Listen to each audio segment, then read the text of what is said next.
Hey guys, we're back with the letter. I think there's a, hold on. Get out of that. Get out of here. There's been a lag in the opening, so I don't know if you heard me twice or once. We're back with the letter. I've been working on my April Fool's projects all day today. I was like, I forgot to record. So I'm going to do one quick, 30-minute letter episode to, keep, neutral. Well, I upload a video a day, so if I record a video today, I'll never run out. Theoretically. What's Shattered Fairy Tale? Does that get the normal ending where what's her name dies? The real letter. There's another one? There's 2 letters? Am I forgetting the ending?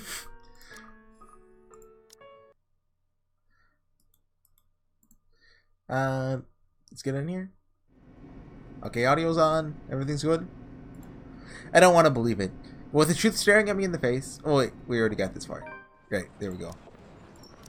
Great, we just did the elevator scene. Spider crawling. Did that yesterday. There. As soon as the lift hits the ground floor, we hightail out of the building. Except sound asleep when we pass by a station. However, in the face of what we've seen, everything I've faced tonight, we really can't care less who will still see us on our way out. The sooner we get away from this place, the farther the better. So do you think that security footage got destroyed because of the ghost? Her ectoplasm got in it and can't see it anymore? Is that a thing? I'm just not sure if that also means being safe. She also got us. Dang it. The freaking thing almost had us, pardon my French. Stuff. It was only by luck that we managed to get the freaking elevator unstuck. Had the blasted thing not worked in the last second. We need some air. Fresh, breathable air that doesn't stink like death and gore all at once. I'm panicking. Christ! Losing focus. With another person here, I can't afford that right now. Isabella hasn't said anything, but I know she's more shaken than I am. Can't lose when another person's depending on me. Remember your training, Frey. Is that why he loses it when everyone's dead? Another deep breath, and soon I'm starting the engines and driving us off. After that little incident, somewhere open would be good. Someplace I won't get trapped. Lexburn Park brings a welcome relief, though only by some. The chill that has seeped into my bones. Oh, I got a text. My sister. I'm good. They want me to go clothes shopping. Gross. Well, I assume. Because she's going to the mall to, get shoes or something. My mom was like, oh, you should come with us. I'm like, no. I'm good. Thanks. You know what I mean? I mean, if I have a choice, I'm not going. And I have a choice, so. The chill that has seeped in my bones is still there, furling and unfurling underneath my skin. If I don't move, if I don't busy myself with anything, soon my brain will go haywire. It's the last thing I want to happen when there's still plenty to do. Why is that a comma? Should be a period. But this already answers all of it, doesn't it? Those deaths? Just how many copies of the letter are out there? Isabella can't have been the only one if other people are still getting cursed. Good point. Could it be that the one you've shown us is just one of 5? Maybe even more? That whole pass this to 5 people business is ridiculous. But at this point, is it still? All in all, we found 21 people who might have read the letter. 7 of them deceased. 8 if we count Cooper. That's only with what we can find right now. We have no idea how many contractors and specialists hired from outside the company are doing. If we are in any way affected. How many more people are suffering? How many are missing? How many are dead? Can they still even blame their rights for this? If anything, they might be... Well, you can always blame their rights. Come on now, Ashton. They might be in danger as well. I don't think I can wish a curse upon anyone, no matter how big of a... I think that counts. Of a bad guy Luke Wright is. There's also that woman. How do we get out of this mess? How do we get away from her? Stuff. Still so many things we need to look into. Yet all my body wants to do is pace, burn out whatever excess energy there is in me. What? Why is that a comma? That should be... That could be... Would that... No, that wouldn't really be a correct semicolon. It's close to it, though. Ashton, I'm getting add busy. 2 more words Just than it would sit down. be. It's the first time Isabella has said anything. She's been sitting quietly since we dropped here. Better and less distracting than watching her nervous habits, I suppose. She suddenly seems calm now. Too calm, in fact. For someone who has just seen something terrible. So why would you go to an abandoned park to escape a ghost? Why not like go to like, you know, anywhere else? But it's been more than a week for her already. People do get desensitized to things at some point. Even someone like Isabella. Who knows what's going on inside her head though? Inside mine. Too many and none of them would sit still. I'm not going crazy, am I? I saw that. Weird. I'm pretty sure I saw that. I didn't inhale anything weird. Just shit. Shit. Stuff. Isabella, please tell me that wasn't... What I'm not expecting when I turn to her is mirth. One that she could barely contain. You're laughing. Why are you laughing? Got him! Finally admitted the ghosts are real! Not quite sure what she sees in my face, but in the next second, a laugh suddenly bursts out from her. This is a Umineko episode. Basically, the finale of every Umineko episode. So sorry, it's just that you should have seen the look on your face back there. Yes, right. Sure, I'm not the one who panicked. You almost ripped my arm off. Hey, there's no voice acting. Yeah, but Isabella, this isn't funny. That woman almost got us. Could have ended up dead. I know. I'm really sorry. But this is just too precious to miss. You really lost your shit for a moment there. Stuff. You're trying to get back at me, aren't you? Well, I'm not the one who kept calling someone scaredy cat for years. How does it feel? I'm not scared. Really? Because it doesn't seem that way to me. At all. I'm not, alright? I just don't know what to do right now. Immediately after the moment passes, replaced by another tense silence. Where's the comment right there? Because like that immediately after replaced by another tense silence. That should just be immediately after the moment passes, comma. It's replaced by another tense silence. Laughter dies in her lips as everything sinks in. We're in deep stuff and it's finally caught up and hit us like a ton of bricks. Hit me more than anything. I should just change my name to like Visual Novel Grammar Nazi. Like that's probably more accurate at this point. Because she's been warning us of this since day one, and I'm the first person who brushed it off. Despite that, she still reaches out to me, tugging at my sleeve almost desperately. Her hands are trembling and there's a tremor in her voice when she speaks. Without the cheer, only fear remains. One that she's been burdened with from the beginning. We're still going to do something about it, well, right? There's something I'm curious about. So, there's something on that day? Okay, so there's something on every day. I was wondering, what if there's a day that just has nothing on it? But no.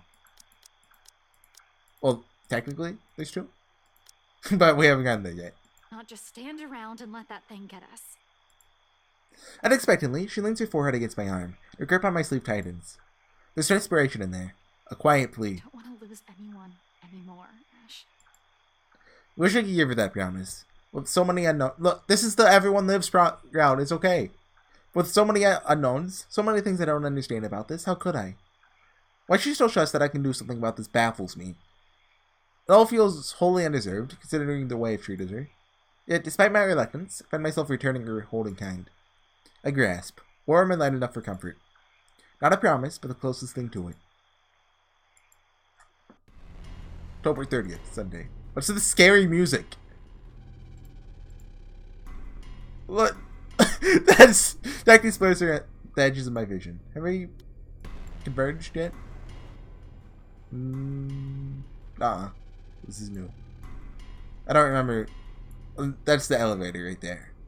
So there's just more tracks there. Probably like Isabella dead, Isabella in coma, something like that. Black tendrils twist and coil around my limbs. Soft footfalls echo from the far distance. Scurrying, scampering, moving in an odd rhythm with the sharp, piercing notes of her laughter. A scream threatens to burst, but my throat closes off. Ever so slowly, a chill seeps into every nerve in my body, washing away every sensation in me, apart from one. There's only fear. Once again, her laughter echoes. Sound both bitter and unforgiving. It's the last thing I hear before she reaches for me. The ground trembles. The world slows to a stop. Morning breaks in a blurry mess of vivid shapes and colors. Oddly, there's no feeling of terror or confusion gripping me, despite the vague images that have driven me from sleep. Awareness kicks in shortly, though slow and sluggish as they blink away the last remnants of unconsciousness from my eyes. The early morning light is already streams from the open windows. When the memory sets in, the room finally comes into focus. Isabella's apartment. Pushing myself upright, my eyes wander idly towards her prone form. She's hunched over the coffee table, both her arms under her head while she continues to rest. Then to the chaos of papers and folders we've left scattered over it, before sleep has claimed both of us. We've bunkered down here last night, which both our nerves have calmed down, mine for the most part. Staying together is an unspoken invitation. It's not how you use semicolons. And anyway, pretty sure neither of us wants to remain alone when there's that woman. I mean, you're not supposed to start the sentences with "and," but I mean, I'll let that slide because that's kind of like thoughts, which is kind of like dialogue, which it's acceptable, so I'll allow it. Is she still one in the first place? On that weird normally they call a human? Can it still feel guilt? Does it understand pain? Fuck. I'd rather get charged for breaking and entering than mess with whatever that thing was any day. Not that thinking about this still matters, when all of our lives are in her hands. She's dangerous. If we don't do anything about her in this curse, we'll definitely be pushing Daisy soon. Is that a saying? Can't let that happen. I've dallied on this long enough. Left all my friends in harm's way after the warnings they've all given me. Besides, beneath the terror and the adrenaline that keeps me running, knowing what lies ahead for Isabella makes it hard not to take action. The paper sitting on the edge of the table calls my attention, and this, light against my hand when I reach for it. It's caught my eye the night before, but with the lot we still need to go through, I've simply ignored it. The logo emblazoned on the top of the page, however, provides this paper a whole new meaning. Not for me, but definitely for her. A scholarship grant, huh? Are you looking through her mail? Only heard her talk about this once or twice, pleading a degree, that is. Dear Miss Isabella Grace C. Santos? Is that her middle name? Grace C. Yeah, Grace Cruz. The Office of Administration and something, and that's a P. It's too blurry. She really goes about it in great detail, preferring to keep it to herself. Perhaps it's the fact that she thinks she's already too old to be chasing after it. She's like 26, isn't she? Yeah. It's been 5 years after all, but I've got enough snippets of conversation between her and Zach to know she's never given up on it. Despite how things have panned out for her father, she's a one step closer to this part of her life. Looks like it's giving her $5,000 for school. Silly as this may sound, coming from a friend, I'd like to give her the chance to have this. Whether this means stepping out of my comfort zone and figuring out what the deal with this curse is, I'll do so. Only to see that same smile on her from that time again. These days, the only moment she seems to show it is when she's asleep. Like right now, no matter how uncomfortable she appears. Smile of my own forms. Despite this, when I glance at her sleeping form again. She hasn't moved since, her shoulders rising and falling in a slow, even rhythm with her breathing.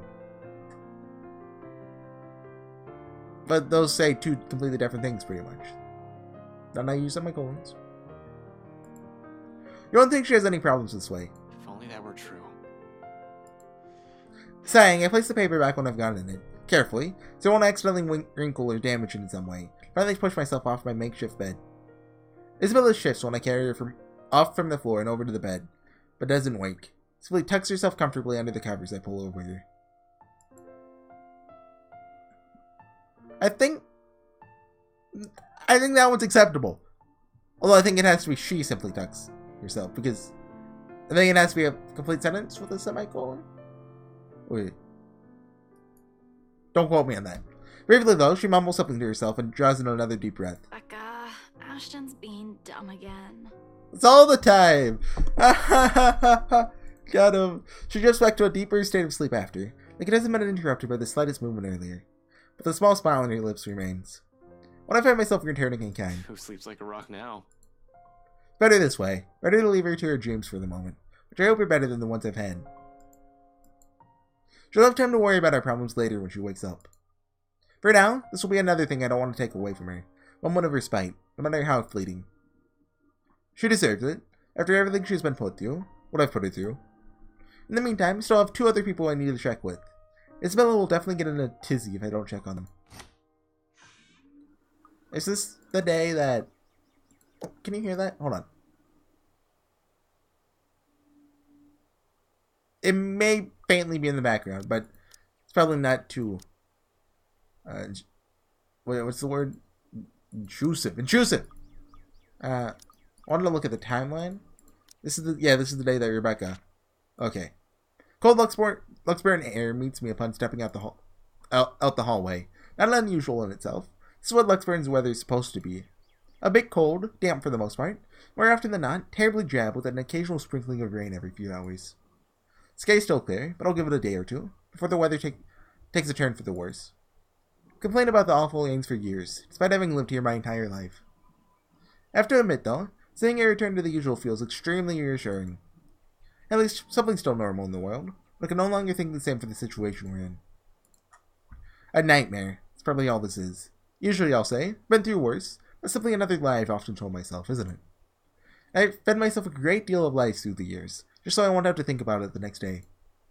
Maybe you won't even have this problem. I haven't been running away and ignoring things, hiding them someplace no one will see, because I've since believed doing so is a show of weakness. The fuck do I know about ghosts, though?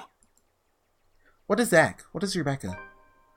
Z-Man has shown me photographs, mentioning weird things happening around him these past few days. Bottom line, he likely knows as much about this as I do. Why else would he approach me? The guy who knows stuff, according to him. Well, I got a missed call. But I don't know that number. They hung up immediately. In the end, all I've done is give him the brush off. Some reliable guy I am. Heck, Rebecca's probably in the same boat, grasping for anything that might provide an answer, a way out of this. What can any of us do when all of us lacks any understanding of what's happening? One thing's clear about this, however. That thing is after us because of the letter. Both Rebecca and Zach have seen it too. She'll go after them as well. Yet here I am, walking at Becca's door, one slow step at a time, stalling tactic to allow myself some time to put this mess in my head in a better order. How to phrase this? When there's a 90% chance she's still mad about a whole different matter. It's the only reason we didn't check on her last night, except for the ungodly hour Isabel and I arrived. We'll only alarm her by showing up in her home in the middle of the night, acting like babbling lunatics. Her anger can last quite a while. These days, it seems the only one she can easily forgive is Isabella. But even with her, Becca's fuming still takes hours. Grabbed my hand through my hair and straightened out my jacket before knocking. Once, twice, 3 times just to be sure she's heard me, even if she's asleep. She's usually awake by now, though. Hey, Becca, it's Ash. Open up. Don't tell me you're still in bed. Is that audible? Hold on. You might be picking it up a little. Seconds tick by. No answer from her, and dread starts to creep up. I'll turn my microphone this way. Ooh. Been trained to handle dire situations. The feeling has been doing that quite frequently since last night. My mind begins to anticipate the worst, and in the next minute, concern is mixed in with my thoughts, and I bang my fist on the door. Louder this time. She'll definitely be livid, but I'd rather face her wrath than a dead body. Becca, it's Ash. There's something we need to talk about right away. Open up. I know Your girlfriend left early this morning, pretty boy. So if you could do us a bloody favor and shut up, that'd be real fucking polite. Who's this guy? My hand pauses short of landing another heavy knock. From the other unit, Rebecca's other neighbor peeks in through his door. I see nothing but a bundle of blankets. I'll say they need help from being devoured by their sheets. It sounds like he's just fine.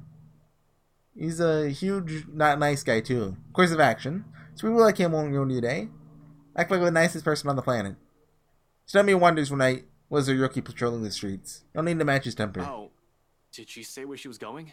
I don't know. She said something about meeting someone or something, in case Filipina girl over there asks. Well, what am I, her keeper? You know some people want to sleep in on a bloody Sunday, so keep it down. Just looking forward to this weekend. Thanks, you damn git. Well, there's no need to be an ass about it. I'll get out of your... I mean, I'd say, bit rude, but I say he's being fair. He slams the door shut without warning. Not before muttering a string of very colorful words about me. Other things I won't hear him inside the 4 walls of his apartment. Jerk. And at the end of it, a sigh. So Rebecca's not here. Must have missed her by an hour or so. At least she's not alone. Should be safe. In theory. Or drop my phone. The person she's meeting with is who I'm thinking. Nevertheless, still can't help but worry. It's an easy thing. Continuing down an increasingly darker lines of thought. I'm trying to pick it up with my feet. Got it. I'm gonna get it. Back for Ashley. To find out where she is and go straight there. Without deliberating on my actions first. Got it! This act to boot. Rebecca's not alone, but I can't say the same for the big guy. A simple phone call to the both of them should do the trick. I'll use my nerves at any rate. It's better than rushing over to Zach's place or assuming Rebecca's whereabouts. Finding them, they're not where I guess they should be. Assuming the worst will come next, which I'd rather avoid this early. Any other reason, I won't bother them, but an emergency begs for urgency. This is one, right? Even if it isn't, anxiety from concern dulls judgment. Something I most certainly can't afford to lose at any given time, especially right now. Any means to calm will do wonders for the muddled mess my mind is already in. Close friends, others. They couldn't be bothered to give Abigail a face. Right, I remember that. Pulling up my phone, thumb through the screen until it ends up on a group with only Zach's, Rebecca's, and Isabella's numbers listed. Other people will probably say to keep too few friends when they chance on this. To some extent, it's true. Could easily name about 100 people I've been acquainted with through the years. Colleagues, blockmates from uni, neighbors, those sort of people. They all come and go. But these three have been chosen to stay for some reason, without wanting or asking for anything. Like the others, none of Zach's kindness, Rebecca's patience, nor the sincerity in Isabella's eyes. One day, these guys are just there. The next thing I know, being with them eases it. That heavy, that somber, right? Feeling lingering in the air when you're sitting alone in your apartment. Something as simple as spending your day off without anyone. I'll say it's loneliness, but this carries much more depth than that. If I can help it, I don't want to lose any of them to some stupid curse. A phone call may be the least comforting thing at the moment. Honestly, I prefer being in the same room with him right now, but I'll take what I can get. Becca first. She'll get angry at me for worrying about her. She isn't some helpless damsel in distress, after all. She isn't the shy little girl I knew when we were children. We're already far from the people we were back then. That's more than enough reason to check in on her. I don't have to imagine her taking anything head on. She'll do it, instead of asking for help when she needs it. I don't care if she gets mad at me, willing to know that she's fine. A ring. The silence of the hallway. It sounds alone might as well be sharp enough to pierce through my ears. Another second passes. 2. 3. But when on the 9th ring, it goes straight to her voicemail. A cold feeling instantly lodges in my stomach. Rebecca Gales here. You've reached my voicemail. Sorry if I can't get to you right now. Oh, and if this is Isabella, yes. Yeah. Probably just busy, that's all. I still barely manage to keep my voice even when I speak. Hey, Becca, call me back when you're free. We need to talk. ASAP. Becca will be alright. Is alright. She's safe. She's with someone else. In the event that woman shows up, she'll have someone with her. Someone she'll be able to ask for help. She's safe. She can handle herself. She knows to not run up the stairs. Becca might have a fiery temper, but she knows when she's faced with something she can't handle herself. Rebecca will see my missed call and she'll call me back. Though I don't express it enough, Rebecca is someone I consider important to me. Yeah, we've seen this CG a billion times. Yeah.